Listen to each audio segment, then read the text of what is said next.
Assalamualaikum warahmatullahi wabarakatuh. Selamat beraktivitas. Di sini kami dari kelompok 6 PLK membawakan sebuah studi kasus dengan judul Permakultur Pekarangan Rumah di Desa Dakiring, Kecamatan Soca, Kabupaten Bangkalan.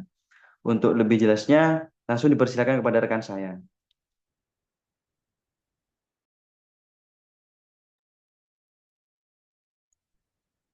Baik, form yang pertama ada landowner wish list. Dalam kurung daftar keinginan pemilik lahan.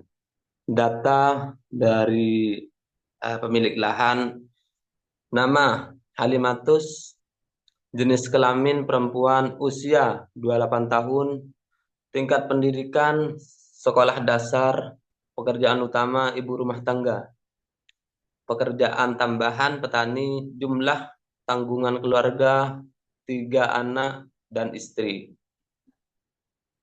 Eh, Nomor HP 087891291062. Lokasi atau alamat Desa Dekiring. Luas lahan atau areal 30 meter. Kondisi geografis Desa Degiring terletak di Kecamatan Socang, Kabupaten Bangkalan, Jawa Timur. Di bagian utara Pulau Madura, secara topografi, desa ini memiliki lahan yang cenderung datar sehingga sedikit gelombang.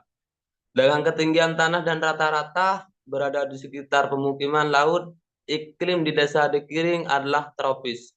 Dengan 2 musim utama yaitu musim hujan dan musim kemarau. Desa ini memiliki sumber daya alam berupa lahan pertanian dan perkebunan yang memanfaatkan oleh penduduk setempat, serta pesisir yang mendukung kegiatan perikanan. Aksesibilitas ke desa ini cukup baik dan dapat dijangkau melalui jalan darat dari pusat Kabupaten Bangkalan. Penggunaan lahan di Desa Dekiring umumnya terdiri dari lahan pertanian, perkebunan, dan juga pemukiman, serta beberapa area untuk fasilitas umum seperti sekolah dan juga tempat ibadah dan juga pasar desa. Selanjutnya ada tujuan kondisi saat ini, harapan ke depannya, dan juga daftar komunitas yang ingin ditanami.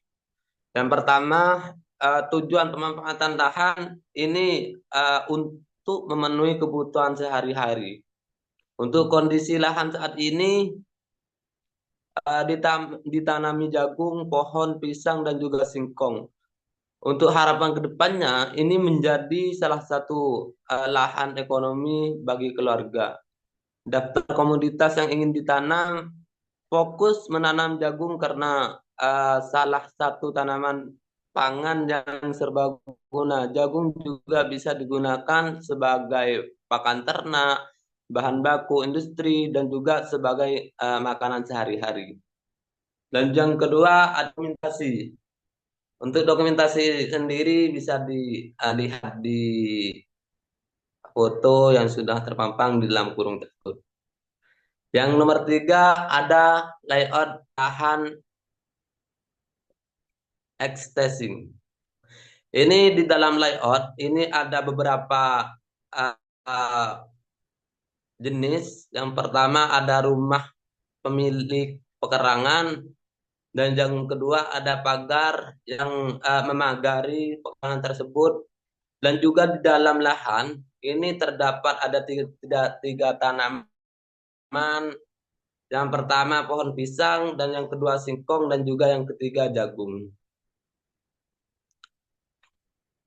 Mungkin untuk selanjutnya bisa dilanjutkan oleh eh, teman-teman yang lain. Terima kasih. Selanjutnya yaitu form 2 yaitu analisis tapak atau seed analisis. Berikut analisis tapak seed analisis pada lahan yang pohon pisang, singkong, dan jagung dengan tujuan penanaman penyediaan bahan pangan. Yang pertama yaitu pola-pola mikro. Ada matahari, yaitu pada lahan ini intensitas penyinaran matahari cukup tinggi karena lahan sangat terbuka.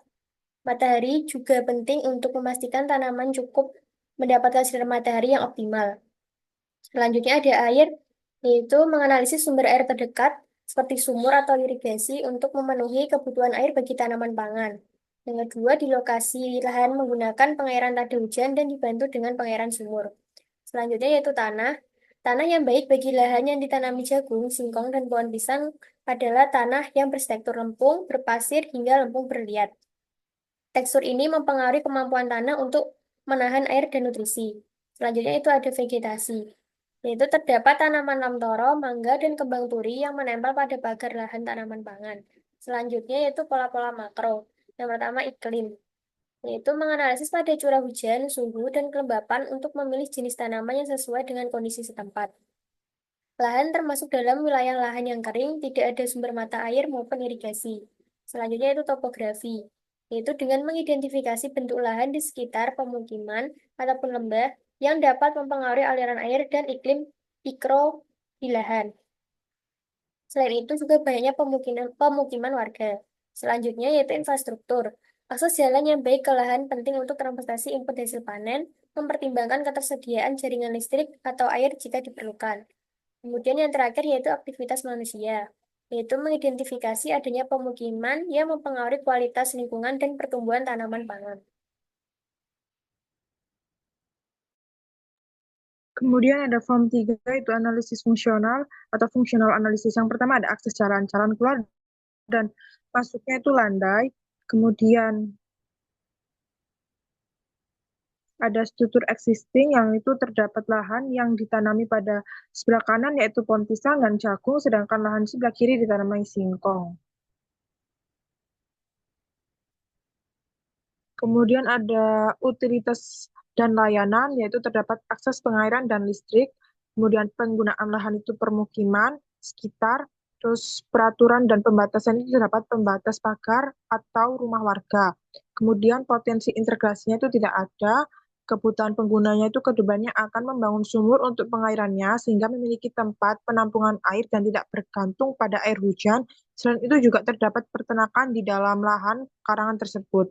Kemudian ada analisis rekomendasi berdasarkan studi Teatur.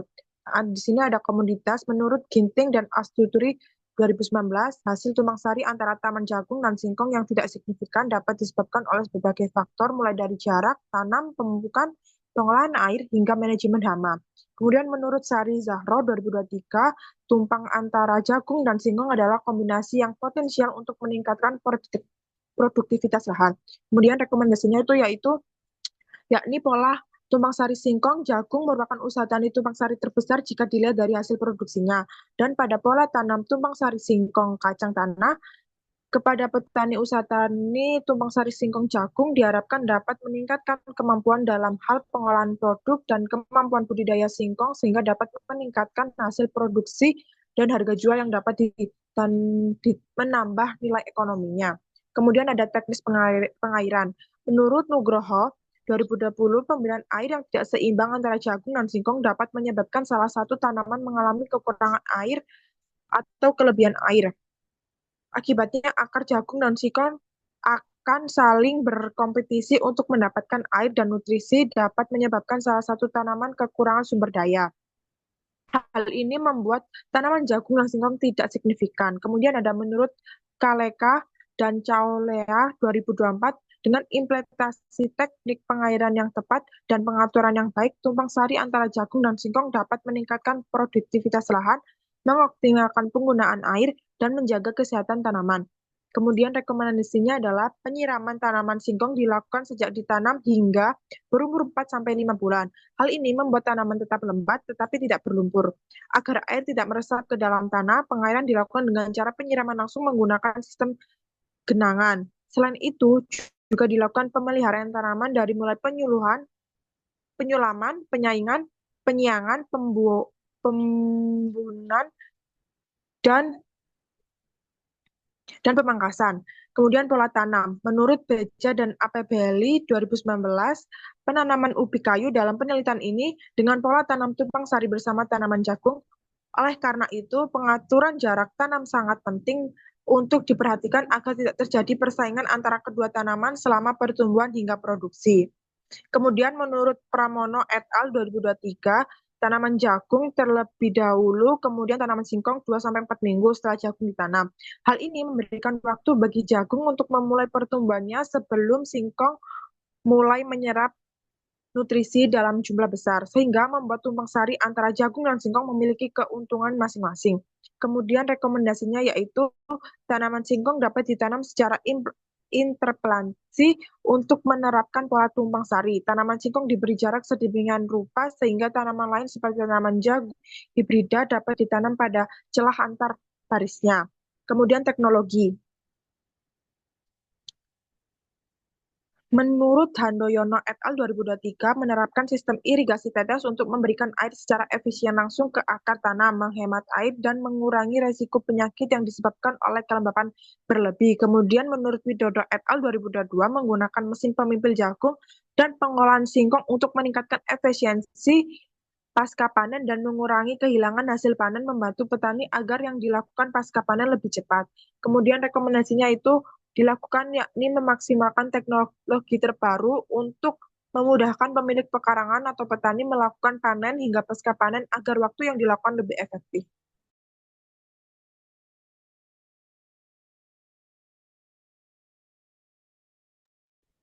Oke, dilanjutkan ke form 4 yaitu mengenai detail design development. Nah, di layout sebelumnya sudah mengalami perubahan yaitu direkomendasi berdasarkan desain layout desain pertanian, yaitu di keterangan gambar apabila bisa dicek di gambar di laporan itu ada zona 1, zona 2, zona 3, zona 4. Di mana pada setiap zona itu memiliki karakteristik yang berbeda-beda. Zona 1 itu tempatnya rumah tinggal, dapur, dan gudang peralatan. Sedangkan untuk zona 2 yaitu merupakan lahan pertaniannya yang diisi oleh kebun, jagung, singkong, dan pohon pisang. Selanjutnya ada zona 3. Zona 3 ini merupakan wilayah peternakan. Ada kandang ternak, gudang, pakan, pembuangan limbah, dan lain-lain.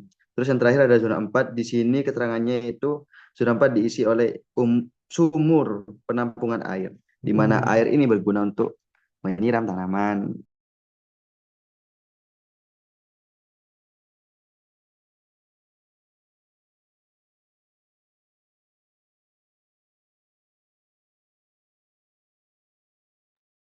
Ya, mungkin baik.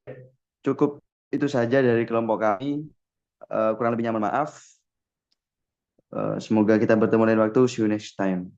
Wassalamualaikum warahmatullahi wabarakatuh.